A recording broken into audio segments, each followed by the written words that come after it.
Hello everyone, welcome back to K Guru channel by Nirmal Gupta. Dear students, today we solve English worksheet for 9th class, worksheet number 49. First of all, I tell you all entries. You have to write your name, class teacher name and date also 3rd November 2020. Let's start today's worksheet, and in this worksheet you will read a legend of Northland. बच्चों, आज की इस worksheet में आप Northland की एक legend को पढ़ेंगे जो कि बैलेड फॉर्म में दी गई है। A legend of Northland is a ballad is a song narrating a story in short stanza. बच्चों, बैलेड क्या होता है? बैलेड एक सॉन्ग है नरेटिंग ए स्टोरी, जो कि शॉर्ट स्टेंजा के रूप में एक स्टोरी को नरेट करता है। They are a part of folk culture और पॉपुलर कल्चर। जो बैलेड सॉन्ग हैं ये फोक कल्चर के, जो हमारी गाथाएँ होती हैं उनका एक पार्ट होता है। And are passed and orally from one generation to next generation. और ये ओरली, रिटन रूप में नहीं, ओरली वन जनरेशन से, एक जनरेशन से दूसरी जनरेशन को बताई जाती है। This pome narrates the legend of an old lady. ये जो पोम है ये एक ओल्ड लेडी की कहानी को वर्णित करती है। हु एंगर्ड सेंट पीटर, जिसने कि सेंट पीटर को नाराज कर दिया था बिकॉज ऑफ हर ग्रीड, अपने लालच के कारण। So let's read it. इसलिए हम इस पोम को पढ़ते हैं। बच्चों, यहाँ पर देखिए कुछ इमेज दी हुई हैं, आप उन इमेज के थ्रू भी उस स्टोरी को समझ सकते हैं। तो देखिए, सबसे पहले यहाँ पर आपको नॉर्थलैंड का एरिया दिखाया गया है, इसमें नॉर्थलैंड का मैप दिखाया गया है। फिर उसके बाद जो नॉर्थलैंड के जो पोलर पिलर होते हैं, रेंडियर जिसमें कि स्लेज किए जाते हैं, जो रेंडियर होते हैं वो ये स्लेज गाड़ी होती है, इसको खींचते हैं। ठीक है, वहाँ का सीन दिखाया गया है।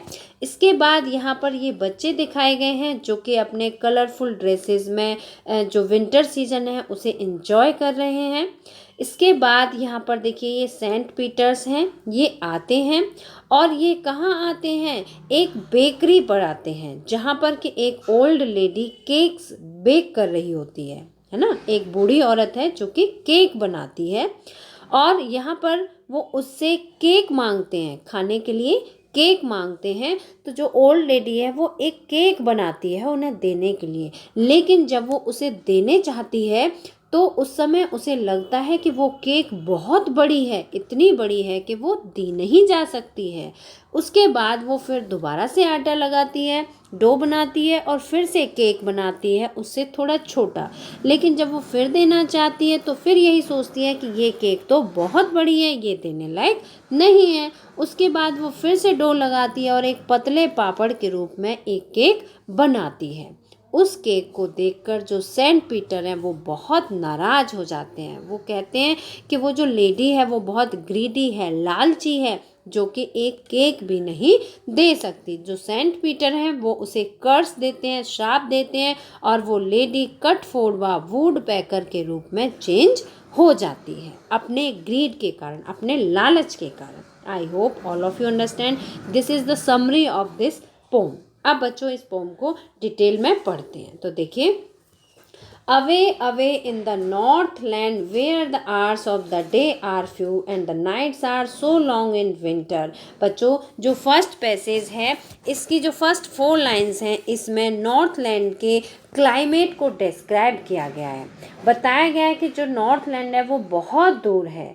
Where the hours of the day are few, जहाँ पर के दिन छोटा होता है। आवर्स ऑफ द डे मतलब दिन छोटा होता है। And nights are so long in winter, और रात इतनी लंबी होती हैं that they can't sleep them through, कि उन्हें सोकर नहीं बिताया जा सकता। मीन्स नाइट जो होती हैं वो बहुत बड़ी होती हैं। Where they harness the swift reindeer to the sledge when it snows and the children look like bears cub in their funny furry clothes. और बच्चों, यहाँ पर जो नॉर्थलैंड का क्लाइमेट है उसके बारे में और बताया गया है कि where the harness the swift reindeer, जहाँ पर कि जो रेंडियर है, यहाँ आप देख सकते हैं ये एनिमल रेंडियर है जो कि स्लेज को खींचता है। ये गाड़ी होती है एक, उस गाड़ी को खींचते हैं।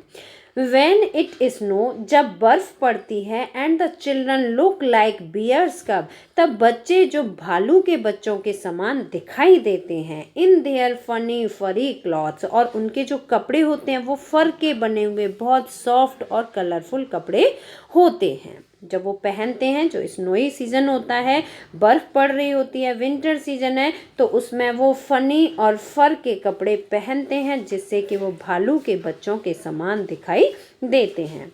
They tell them a curious story, they tell them a curious story, वो उन्हें एक बहुत ही क्यूरियस स्टोरी सुनाते हैं। I don't believe it's true, मुझे विश्वास नहीं होता कि ये कहानी सच है। And yet you may learn a lesson, लेकिन if I tell the tale to you, यदि मैं तुम्हें वो कहानी सुनाऊँ, टेल मीन्स कहानी, यदि मैं तुम्हें वो कहानी सुनाती हूँ तो you may learn A lesson, तो तुम्हें उससे एक शिक्षा, एक पाठ ग्रहण कर लेना चाहिए। वंस, अब देखो बच्चों, ये वो कहानी है जिसे कि एक बैलेट के फॉर्म में दिखाया गया है।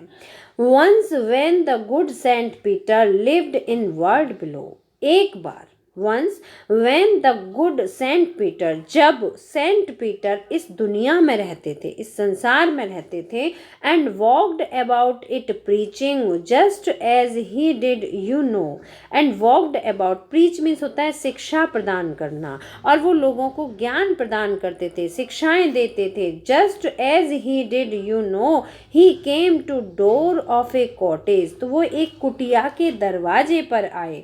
इन ट्रैवलिंग राउंड द अर्थ, पृथ्वी का चक्कर लगाते लगाते वो थक गए और वो राउंड लगाते हुए एक कुटिया के दरवाजे पर आए।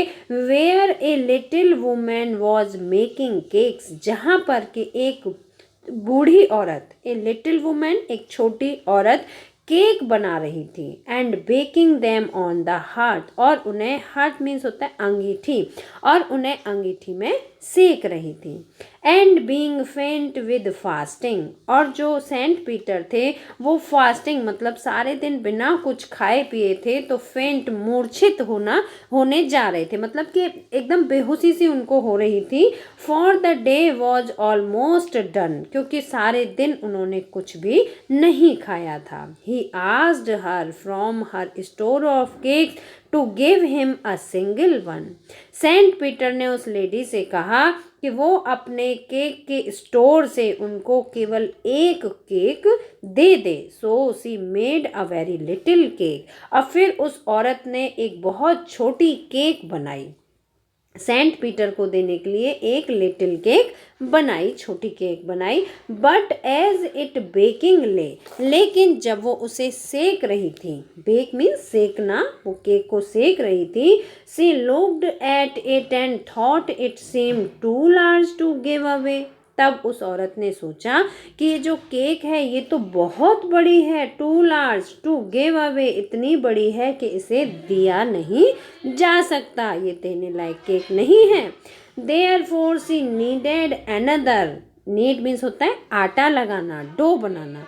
फिर उसने दोबारा से आटा लगाया, and still a smaller one, फिर दोबारा से उसने एक छोटी केक बनाई, जो पहले केक थी उससे थोड़ी छोटी केक बनाई।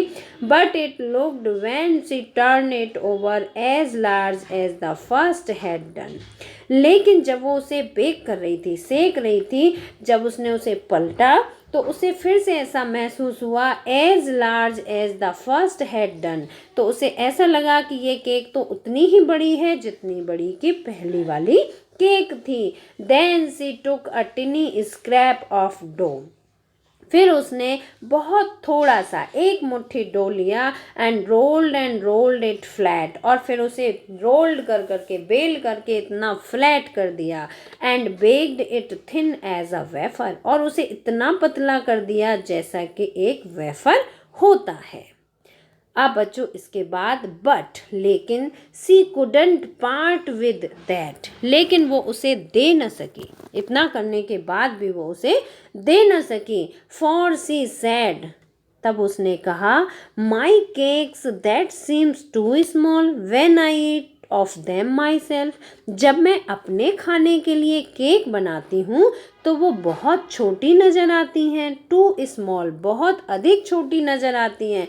Are yet too large to give away, और जब मैं केक देने के लिए बना रही हूँ तो ये बहुत बड़ी नज़र आ रही हैं। टू मीन्स बहुत अधिक बड़ी नज़र आती हैं। So she put them on the shelf, इसलिए उसने केक को सेल्फ में रख दिया। Then good Saint Peter grew angry, तब सेंट पीटर नाराज हो गए। ग्रू एंग्री मीन्स नाराज हो गए। For he was hungry and faint, क्योंकि वो बहुत भूखे थे और मूर्छित हो रहे थे।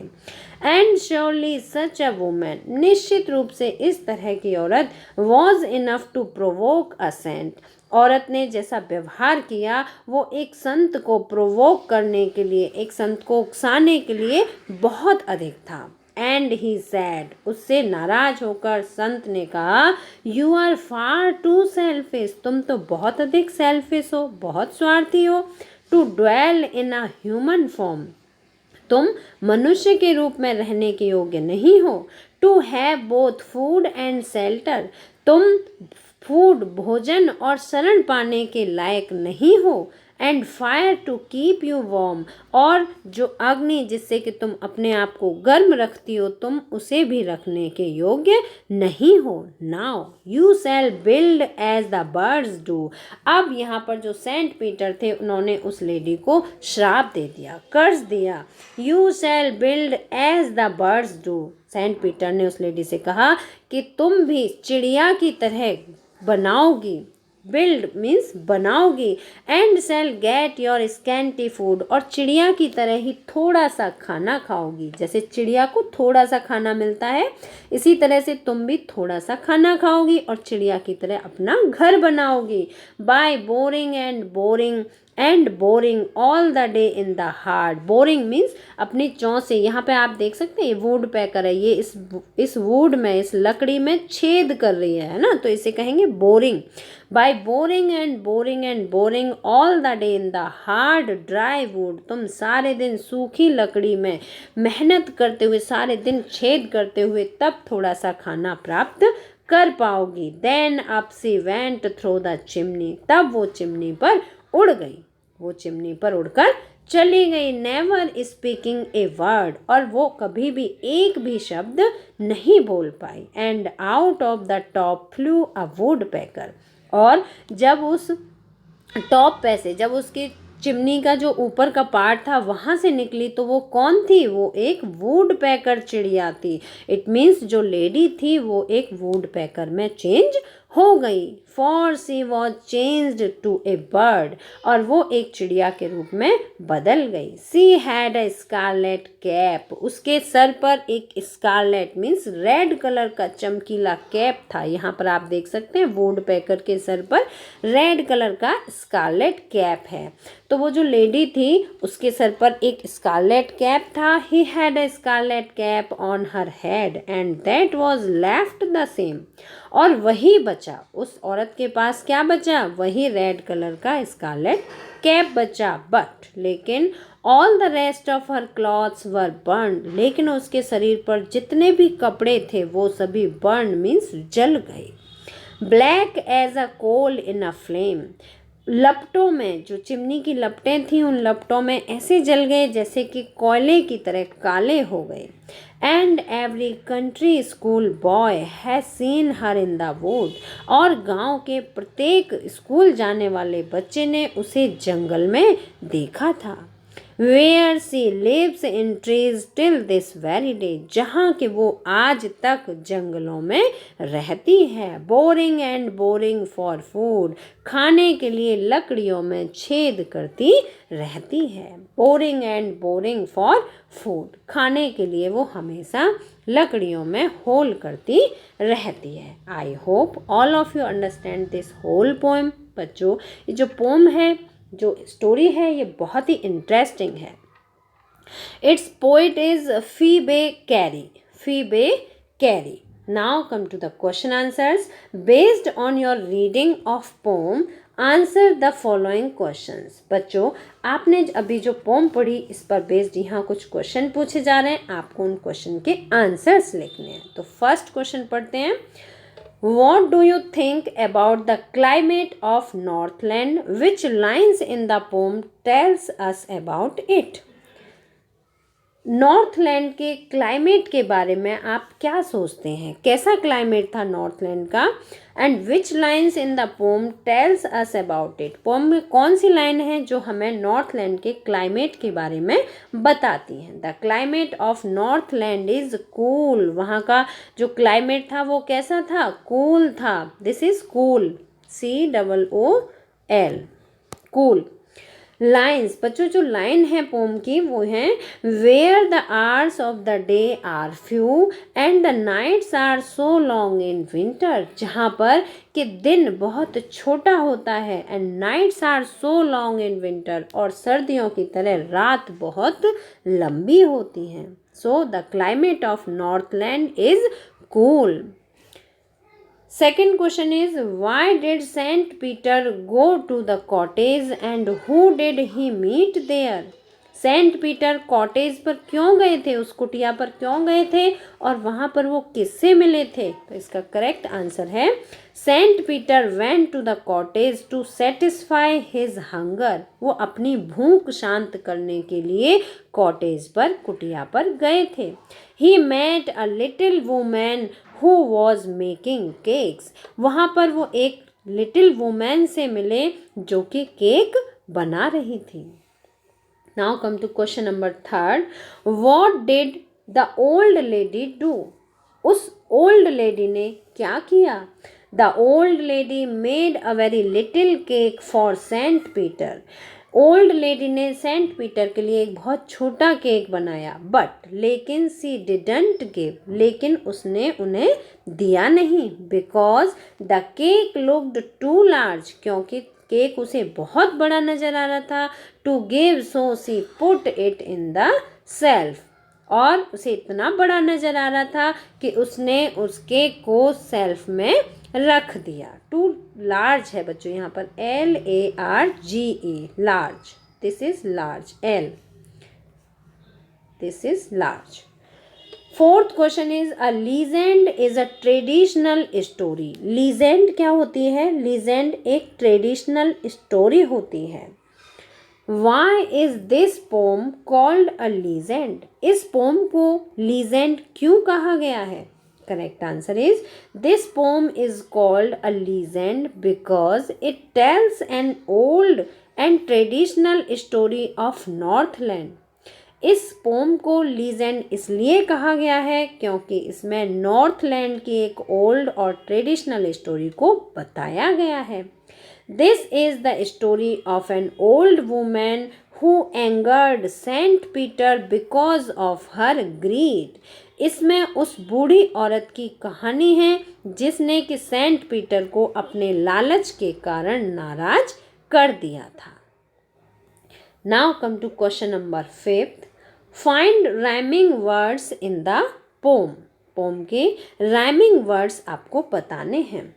अर्थ, तो बच्चों I hope all of you know how to find rhyming words.